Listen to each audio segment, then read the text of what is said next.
আসসালামু আলাইকুম। Blog with নাজুর চ্যানেলের পক্ষ থেকে সবাইকে স্বাগতম। আশা করি যে যেখানতে আমার এই ভিডিওটি দেখছেন সবাই ভালো আছেন। আমিও আলহামদুলিল্লাহ ভালো আছি। নাস্তা খেয়ে এখানে কিছু কালো জিরা, রসুন টুকিটাকি বাজার ছিল। ভারী বাজারগুলো আমি অফ ক্যামেরায় গুছিয়ে নিচ্ছি, আর এখন এই বাজারগুলোও গুছিয়ে নিব। আসলে আমরা যারা এই প্ল্যাটফর্মে আছি, আমার মনে হয় সবার কাজের ধরন একই বা একটু ব্যতিক্রম। রেগুলার বা নিত্যদিনের যে কাজগুলা থাকে সাধারণত ঘুরে ফিরে একই কাজ, আর আমাদের গৃহিণীদের কাজ এরকম হবারই কথা। তো মশলা গুছিয়ে চা পাতা, চিনি, দুধ, নুডলস টুকিটাকি যা আছে সবগুলা বাজারে এক এক করে আমি গুছিয়ে নিচ্ছি। এখন যেহেতু ছোট দিন, সংসারে টুকিটাকি কাজ করতে গিয়ে সময়ও তেমন একটা পাওয়া যায় না। তার মধ্যেও কিছুটা সময় বের করে একটু একটু করে ভিডিও করে নেই। এই ইউটিউব প্ল্যাটফর্ম আমার শখের একটা জায়গা। কেন জানি মাঝে মাঝে ভিডিও দেওয়ার আগ্রহ হারিয়ে ফেলি।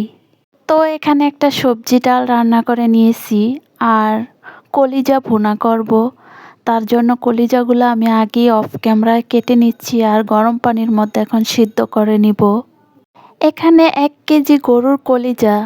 তো আমি ভালো করে কাটাকাটি করে ঠান্ডা পানি দিয়ে ধুয়ে পরিষ্কার করে এখন গরম পানির মধ্যে সিদ্ধ করে নিচ্ছি।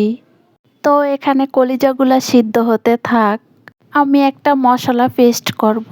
তার জন্য এখানে নিয়েছি কিছু পেঁয়াজ, গোলমরিচ, লবঙ্গ, এলাচ, দারুচিনি, 2টা তেজপাতা, কিছু কাঁচামরিচ। তো একটা ব্লেন্ডারে জগে নিয়ে নিব, আর অফ ক্যামেরায় আমি এটা ব্লেন্ডারে পেস্ট করে নিব।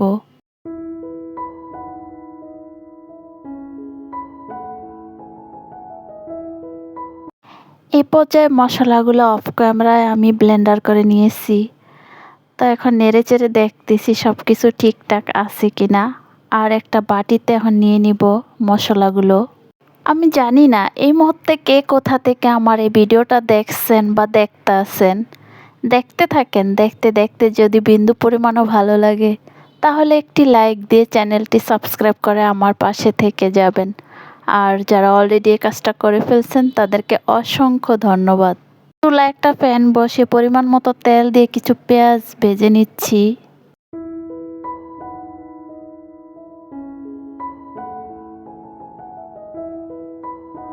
মাছ ভুনা, কলিজা ভুনার ক্ষেত্রে আমার মনে হয় পেঁয়াজটা অনেক ভালো করে ভেজে নিলে খাবারের টেস্টটা অনেক ভালো আসে। পেঁয়াজটা কিছুক্ষণ ভাজার পর এখন দিয়ে দিব পেস্ট করা মশলাগুলো।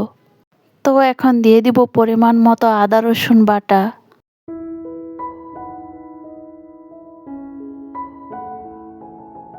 তেলের মধ্যে কিছুক্ষণ মশলাটা ভেজে নিব। তারপর দিব হলুদ গুঁড়ো, মরিচ গুঁড়ো। মশলা এভাবে তেলের মধ্যে ভেজে নিলে অনেক সুন্দর একটা ফ্লেভার ছড়ায়। এই পর্যায়ে এক এক করে দিয়ে দিব হলুদ গুঁড়ো, মরিচ গুঁড়ো, লবণ, জিরার গুঁড়ো। মশলাটা আমি ভালো করে তেলের মধ্যে ভেজে নিব। গরম মশলার যে একটা উগ্র গন্ধ এটা যাতে না থাকে। কিছুটা সময় নিয়ে মশলাটা আমি তেলের মধ্যে ভেজে নিচ্ছি, আর একটু পরিমাণ মতো পানি দিয়ে একটু নেড়েচেড়ে একটা ঢাকনা দিয়ে ঢেকে দিব, আর মশলার গন্ধ যাওয়া পর্যন্ত অপেক্ষা করব।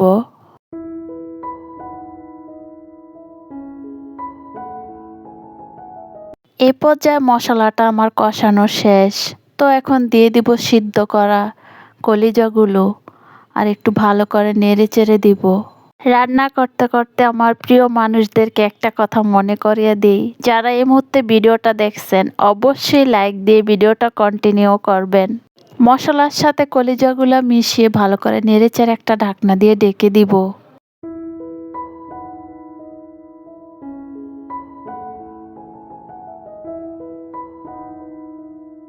এই পর্যায়ে কলিজাগুলা কষানো শেষ। তো এখন দিয়ে দিব পরিমাণ মতো জলের পানি, আর একটু নেড়েচেড়ে একটা ঢাকনা দিয়ে ঢেকে দিব, আর বলক আসা পর্যন্ত অপেক্ষা করব। কলিজাগুলা যেহেতু আগেই সিদ্ধ করা, তারপরে আবার কষানোর মধ্যেও সিদ্ধ হয়েছে, তো হইতে তেমন একটা টাইম লাগবে না। এই পর্যায়ে আমি কিছু ছোট ছোট কয়েকটা আস্ত মরিচ দিয়ে দিলাম, আর এখন দিয়ে দিব টালা জিরার গুঁড়ো। তরকারিটা প্রায় আমার রান্না করা শেষ, তো এখন উঠিয়ে নিব। আর একটা বাটিতে সার্ভ করে নিচ্ছি। গৃহিণীদের রান্না বাড়ার বাহিরেও অনেক কাজ থাকে, সেগুলো আজ শেয়ার করা হয় না। যতটুকু সম্ভব হয় টুকিটাকি শেয়ার করার চেষ্টা করি। আমরা গৃহিণীরা রান্না বাড়াই শুধু সীমাবদ্ধ না। আমার কাছে কেন জানি ঘরের বিছানা অগুছানো থাকলে মনে হয় সব কিছুই এলোমেলো। ঘরের বিছানা গুছানো থাকলে, আসবাবপত্র গুছানো থাকলে খুব পরিপাটি অ্যাক্টিভ লাগে। তাই এক এক করে ঝেড়ে মুছে বিছানাগুলোও গুছিয়ে নিচ্ছি। যদিও এই কাজগুলা নতুন কিছু না, পুরনো, এগুলা নিত্যদিনের কাজ, রেগুলারলি কাজ থাকবেই মাস্ট। যেমন যা আছে তা থাকবে, জাস্ট একটু ঝেড়ে মুছে নিলাম। আর এই কাজগুলা রেগুলারলি করা লাগে। কাজের তালিকা থেকে কাজগুলা কখনো বাদ দেওয়া যায় না। সাপ্তাহিক কাজ, মাসিক কাজ কিছুদিন পরে করলেও সমস্যা হয় না, বাট এই কাজগুলা নিত্যদিনই করা লাগে।